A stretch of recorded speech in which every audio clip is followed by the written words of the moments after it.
Mesdames et messieurs, c'est gâté entre le Rwanda et l'Afrique du Sud. Oh oui, ce que l'Afrique craignait, ce que le monde entier craignait entre ces deux États, sud-africaine et rwandaise, est sur le point de se déclarer la guerre des géants. Mesdames, mesdemoiselles et messieurs. Alors, l'Afrique du Sud vient d'envoyer une mise en garde. L'Afrique du Sud vient de menacer complètement le Rwanda, plus précisément Paul Kagame, par rapport à ces déclarations qu'il a émises ces dernières heures, en disant que le Rwanda, l'Afrique du Sud, je vous l'ai dit, l'Afrique du Sud n'a pas sa place en RDC. L'Afrique des soldats sud-africains ne doit pas être déployée sur le sol congolais, en disant que l'Afrique du Sud n'a pas le droit d'être sur le sol congolais. Alors, chers dames, chers messieurs, quelque chose que les hautes autorités sud-africaines n'ont pas pu digérer.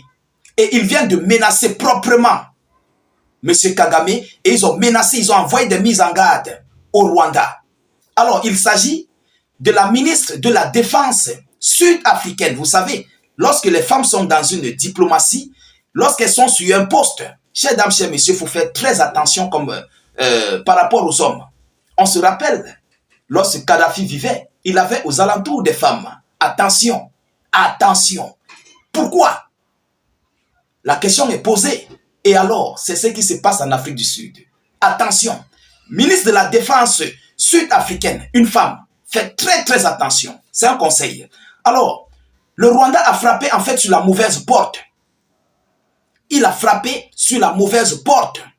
Et les dégâts seront colossaux. Chers dames, chers messieurs, à travers cette mise en garde, nous avons aussi le président Cyril Ramaphosa qui s'est prononcé. Mais qu'est-ce qu'ils ont déclaré?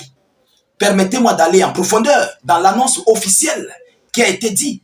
Ce qui a été dit par la ministre de la Défense et le président de la République sud-africaine, M. Cyril Ramaphosa.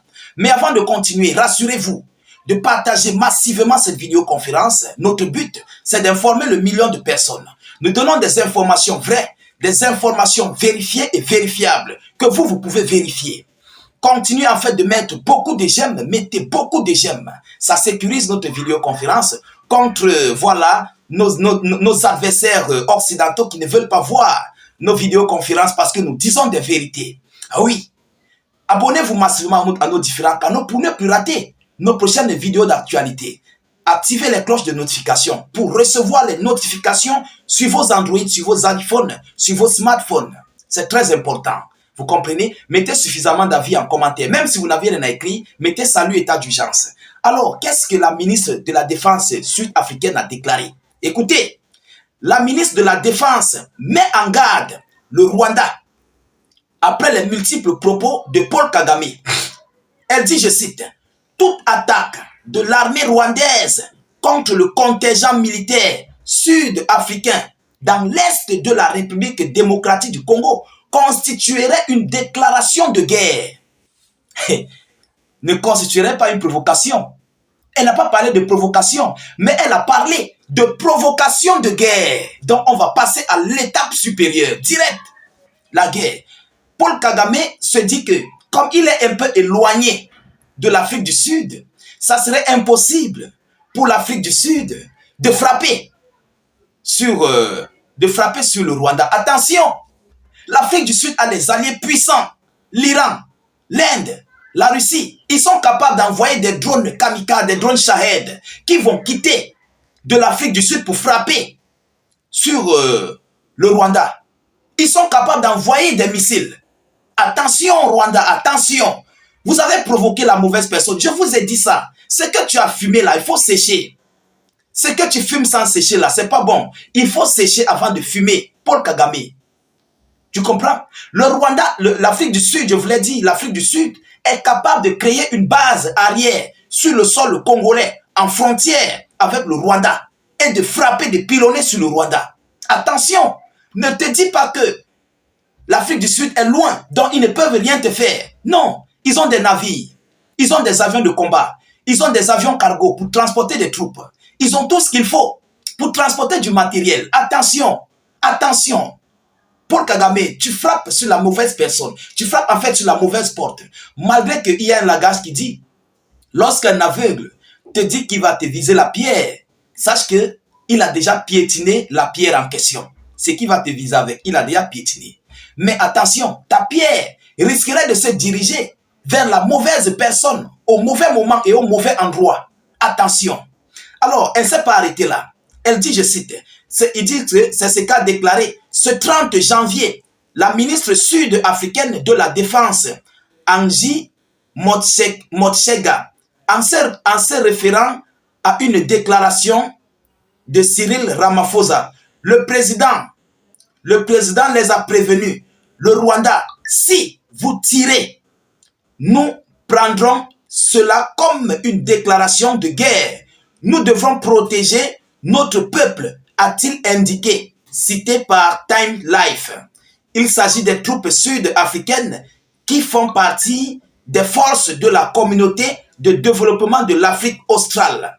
Selon l'annonce, M. Cyril Ramaphosa a déclaré, le président sud-africain Cyril Ramaphosa a averti le président rwandais Paul Kagame que le fait de ne pas arrêter une attaque menée par les terreaux soutenus par le Rwanda en République démocratique du Congo entraînera des conséquences lourdes. Les relations diplomatiques entre les deux pays se sont dégradées ces deux derniers jours depuis la prise de Goma. Est-ce que vous comprenez cette déclaration? Ce que le président sud-africain vient de déclarer, c'est très très inquiétant. Vous comprenez? Vous comprenez? Alors, il dit quoi? Le fait de ne pas arrêter une attaque menée par des terreaux soutenus par le Rwanda en République démocratique du Congo entraînera une conséquence. Vous comprenez? Alors, il faut à tout prix qu'ils arrêtent. Donc, cela veut dire quoi? L'Afrique du Sud ne serait pas prête à retirer ses hommes sur le sol congolais. Avec ce genre de déclaration, ils seront prêts à aller jusqu'au bout. Leur but, c'est d'arrêter ceux-là qui veulent mettre le Congo à genoux, ceux-là qui veulent nuire les Congolais, ceux-là qui veulent déstabiliser le Congo. Oui, c'est de ça qu'il s'agit. Alors, chers dames, chers messieurs, nous sommes là sur une phase très très tournante et très très délicate en Afrique.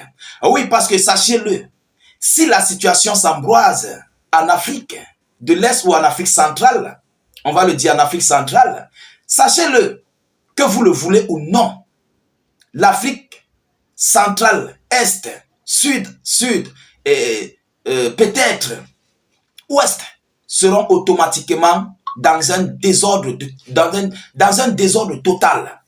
Parce que dans tous ces pays-là, il y a des réfugiés qui vont inonder dans plusieurs États d'Afrique. Et on sait ce que ça peut créer. Parmi ces réfugiés, il y a les bonnes personnes, il y a les mauvaises personnes, il y a les bandits, il y a des voleurs, il y a des criminels. Donc, ça serait complètement mélangé dans plusieurs pays d'Afrique. Est-ce que vous comprenez? Alors, à ce moment-là, la situation en Afrique serait totalement au profit de l'impérialiste, qui vont profiter de ces déplacements, de ces réfugiés et de semer encore d'autres troubles dans d'autres pays d'Afrique. C'est très très important d'éviter cela. Monsieur Paul Kagame, tu fais face à la mauvaise personne. Je vous avais prévenu. Je vous avais dit. Vous savez, en fait, l'Afrique du Sud utilise l'art de la réciprocité comme les Russes. Tout le bloc du Sud global, du côté de la Russie, utilise ce qu'on appelle l'art de la réciprocité. Tu me fais, je te fais. Si tu me menaces, je te menace. Tu essayes de faire, je fais. Tu déclares la guerre, on amène dans la guerre. Attention, qui s'assemble se ressemble. L'Afrique du Sud, la Russie, ce sont des mêmes gens et qui ont les mêmes habitudes et qui combattent tous un même adversaire. C'est la mauvaise personne que tu as ciblée, Paul Kagame. Ah oui, ce que tes alliés te disent là, il faut modérer parce qu'ils vont te mettre dans une situation très très compliquée où tu vas fuir ton propre pays parce que d'ailleurs même, c'est un tout petit pays. Tu ne vas pas t'en sortir. Aie pitié de ton peuple. Soucie-toi de ton peuple. Soucie-toi des Rwandais qui souffrent. Oui, prends soin d'eux, c'est le plus important. Il faut laisser ce que tu es en train de faire. Personne n'a jamais gagné avec l'impérialiste. Ils t'utilisent, après, ils te mettent à l'écart. Tu blagues, ils t'envoient au repos éternel. C'est de ça qu'il s'agit. Et c'est ce qui se prépare contre M. Tshisekedi. Oui, c'est ce qui se prépare contre Tshisekedi. Parce qu'à l'heure où je vous parle, des séances sont en train d'être prises à Goma. À l'heure où je vous parle, ils veulent évoluer jusqu'à Kinshasa. Je ferai une vidéoconférence là-dessus. Je vais peut-être vous mettre l'audio pour que vous écoutez. À l'heure où je vous parle, l'affaire est en train de monter, l'adrénaline monte en fait. Alors, chers dames, chers messieurs, voilà la situation actuelle entre l'Afrique du Sud et le Rwanda. Nous continuons de suivre cette actualité le plus près que possible. Nous ne manquerons pas de vous tenir informés de la suite de ces hostilités ou bien de cette actualité très chaude et brûlante. De votre côté, continuez de partager la vidéo dans tous les groupes possibles. Mettez-la partout à travers le monde et surtout sécurisez la vidéo avec un maximum de j'aime. Mettez beaucoup de j'aime et surtout suffisamment de commentaires. Voilà, j'aimerais bien voir vos analyses en commentaire. Même si vous n'avez rien à écrire, écrivez salut état d'urgence en commentaire ou encore vive la paix dans le monde. Vous comprenez, c'est très important. Alors, continuez de vous abonner au maximum pour ne plus rater nos vidéos d'actualité. Je vous reviens tout à l'heure pour une prochaine série d'actualités. Soyez encore salués une fois de plus. Ciao, ciao.